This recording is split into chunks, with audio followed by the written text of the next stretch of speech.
Hello friends, బెల్టప్ సర్కిల్లో మన రాహుల్ గాంధీ కోసము చూడండి ఇక మీటింగ్ కోసం తయారు చేస్తున్నారు. చూడండి ఫ్రెండ్స్, బాగా ఎలాగ డెకరేషన్ చేస్తున్నారు. కొద్దిసేపట్లో రాహుల్ గాంధీ ఏమో వస్తారంట. రాహుల్ గాంధీ కోసము ఎదురు చూస్తున్నారు. ఇదో మన శరీరమ్మ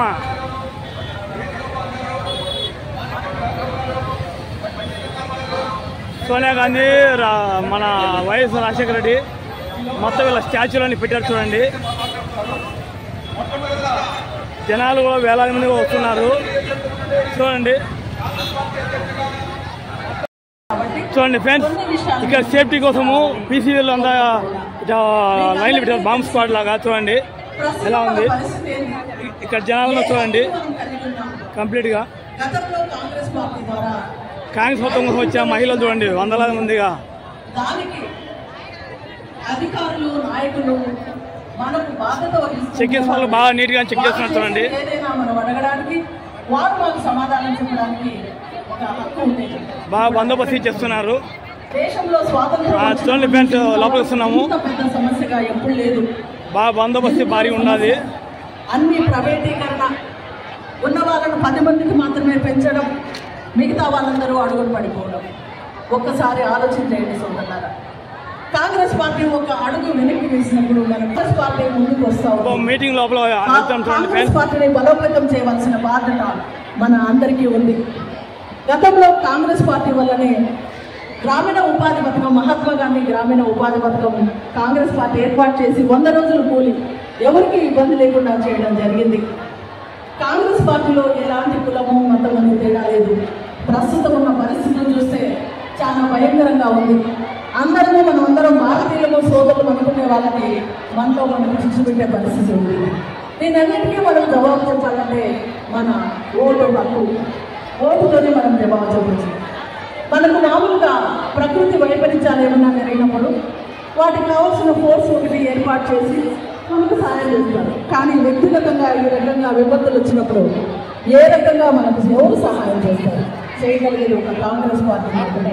మన రాష్ట్ర పరిస్థితి చూస్తే మన దేశము వ్యవసాయక దేశం, రైతన్న లేదే రాజ్యం లేదు.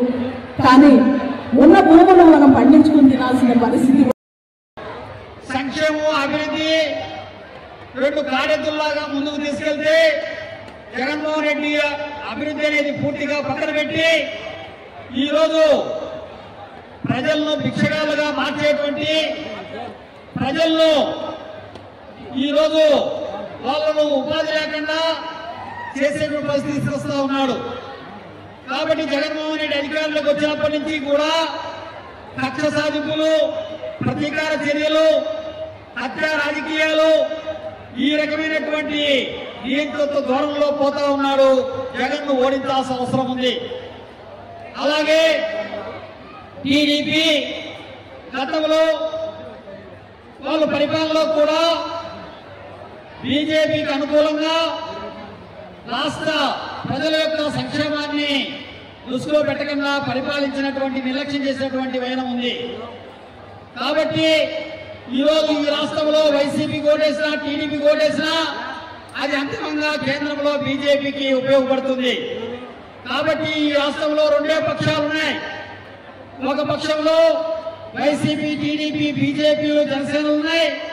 రెండో పక్షము కాంగ్రెస్ పార్టీ, వామపక్షాలు, ఎర్రజెండాలు ఉన్నాయి. కాబట్టి ప్రజలు వైసీపీ, టీడీపీకి వేస్తే బీజేపీ పోతుంది. కాబట్టి ఆ 3 పార్టీలు కాకుండా కాంగ్రెస్ పార్టీ అసలు గుర్తు ఓటేయాలా, కమ్యూనిస్టులు పోటీ చేసిన చోట టంకీ గొడవలు, సుత్తి గొడవలు ఓటేయాలా. ఈ విధమైనటువంటి పద్ధతుల్లో మనం ముందుకు వెళ్లాలని చెప్పి ప్రజలందరికీ భారత కమ్యూనిస్ట్ పార్టీ, మార్క్సిస్ట్ సిపిఎం విజ్ఞప్తి చేస్తా ఉంది, పిలుపునిస్తా ఉంది. కడప జిల్లాకు సంబంధించి చూస్తే ఈరోజు రాజశేఖర రెడ్డి వదిలేసిన చోట అభివృద్ధి ఆగిపోయి ఉంది. కడప జిల్లాకు, రాయలసీమకు తీవ్రమైనటువంటి కరువు ప్రాంతం. ఈ కరువు ప్రాంతం నివారణకు ఒకే ఒకలా నీటి ఆధారంగా ఈరోజు మన కృష్ణా నీరు, తుంగభద్ర నీరు, వీటిపైన ఆధారపడినటువంటి ప్రాజెక్టులు అన్ని కూడా పూర్తి కాకుండా పెండింగ్ లో ఉన్నాయి. నిధుల కొరతతో అల్లాడిపోతా ఉన్నాయి.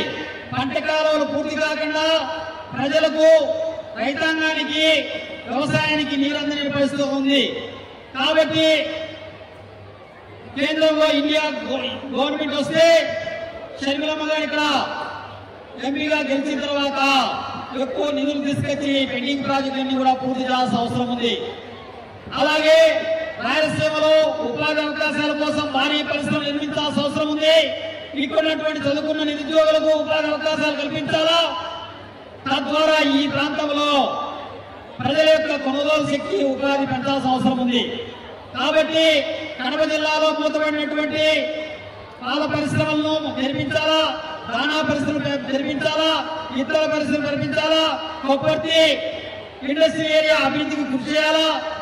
అలాగే జిల్లాలో ఉన్నటువంటి ప్రధానమైనటువంటి కడప ఉక్కు ఫ్యాక్టరీ నిర్మాణం జరగాల శీలాధ్వరంలో, తద్వారా కడప జిల్లా సమగ్రాభివృద్ధికి కృషి చేయాలని చెప్పి మరోవైపుగా కాంగ్రెస్ పార్టీ ప్రయత్నం చేస్తుందని చెప్పి సిపిఎం పార్టీ కోరుకుంటూ ఈ అవకాశం ఇచ్చినటువంటి మీకు పెద్దలకు ధన్యవాదాలు. సెలవు.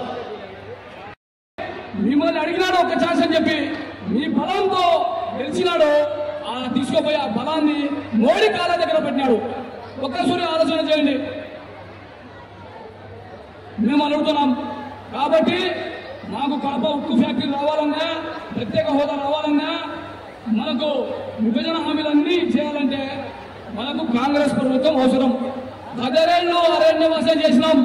ఇక్కడ ప్రాంతీయ పార్టీలతో, అక్కడ కేంద్రం బీజేపీతో ఏ ఒక్క ఓటు వేసినా, తెలుగుదేశం వేసినా, అటు వైసీపీకి వేసినా, ఇటు పవన్ కు వేసినా బీజేపీ ఖాతాలో పడుతుందని చెప్పి బాగా మీరు వినాలి. ఎంతో కాలం లేదు, మనకు ఇంకో రోజు అడ్డం ఉంది. 13వ తేదీ ఎన్నికలు జరుగుతున్నాయి. ప్రజలలో మీరు తీసుకొని పోయి ఏ ఒక్క ఓటు వేసినా వృధా అవుతుంది. వాళ్ళు ఇచ్చే డబ్బులు ఏం కావు. వాళ్ళు ఇచ్చే డబ్బులు 5,000 3,000. మనకు ఏదో ఆరోగ్యం బాగలేకపోతే ఒక టెస్ట్ ఆరోగ్య పరిరక్షిస్తే, మనకు బ్లడ్ టెస్టింగ్ కానీ ఒక ఏదైనా ఎక్స్రే కానీ రాపిస్తే 1 నిమిషానికి మాకు అయిపోతాయి 5,000 10,000, ఇంకో నెలకుంటే 20,000. డబ్బులు శాశ్వతం కాదు. స్వాతంత్రం తెచ్చిన పార్టీ కాంగ్రెస్ పార్టీ.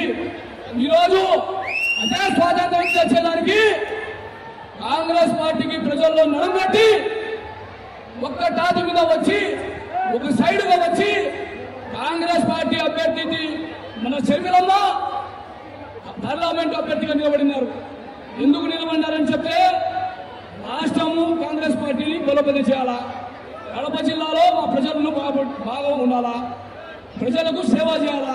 మా నాన్నగారికి లేని ఓటు జగన్మోహన్ రెడ్డి రాజశేఖర రెడ్డి కొడుకు అని చెప్పి కడప ప్రజలను ఎంత ముంచినాడో, నేను ఆ బాధ్యత తీసుకొని అదే రాజశేఖర రెడ్డి బిడ్డ పులి కడుపులో పులి పడుతుంది అని చెప్పి అమ్మగారు మీ మీద నమ్మకంతో, కడప జిల్లా ప్రజలంతా మీ నమ్మకంతో మీ మీద ఎంపీ అభ్యర్థిగా నిలబడింది.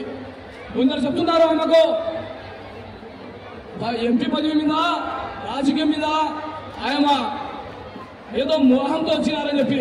కాదమ్మా, ఆయనకు ఏదైనా కావాలంటే అటు కర్ణాటక కానీ, ఇటు తెలంగాణ కానీ, ఎక్కడ కానీ రాజ్యసభ సభ్యుడు ఏదో కేంద్రంలో ఏదో ఒకటి తీసుకుంటుంది. ఇది వాస్తవం. అట్లా కాదు. నేను ప్రజల విశ్వాసంతో ఒకటి ఇచ్చిన పిచ్చవద్దు, నేను ప్రజల తీర్పుతో వస్తానని చెప్పి మిమ్మల్ని నమ్ముకొని వైఎస్ షర్మిల గారు కడప పార్లమెంట్ అభ్యర్థిగా నిలబడినారు. కాబట్టి మీరు ఆలోచన చేసి రేపు వచ్చే ఎన్నికలలో ప్రతి ఓటు డబ్బులు ఇచ్చినారని చెప్పి వాడు 5,000 ఇచ్చాడండి ఒక ఓటు, వీడు 3,000 ఇచ్చాడు ఒక ఓటు, అట్లా చీల్చకుండా డబ్బులు తీసుకోండి. మీకు అడ్డం కట్టి అక్రమ సంబంధించిన వాళ్ళు. ఇప్పుడు కడప విషయానికి వస్తే అంజాద్ భాషకు ఏముండదో మీకు తెలుసు. పొద్దుటూరుకు వస్తే రాజమండ్రి శివప్రసాద్కి ఏమున్నా తెలుసు. వాళ్ళలో ఒకరు ఈ 10 లక్షల కోట్లకు పడగెత్తినారంటే మీరు ఇచ్చిన పవర్, ఆ పవర్ని అడ్డం పెట్టుకుని భూ కబ్జాలు, వ్యాపారస్తులు, క్రికెట్ మీటింగ్లు ఇవన్నీ చేస్తూ అక్రమంగా సంపాదించిన డబ్బు, ఆ డబ్బుతో మిమ్మల్ని కొంటారు. మా మాట నమ్మకండి. మీరు ఆలోచన చేయండి. కాంగ్రెస్ పార్టీ పార్లమెంటు సభ్యురాలుగా షర్మిలమ్మ గెలిస్తే మన ఆంధ్రప్రదేశ్ కడప జిల్లా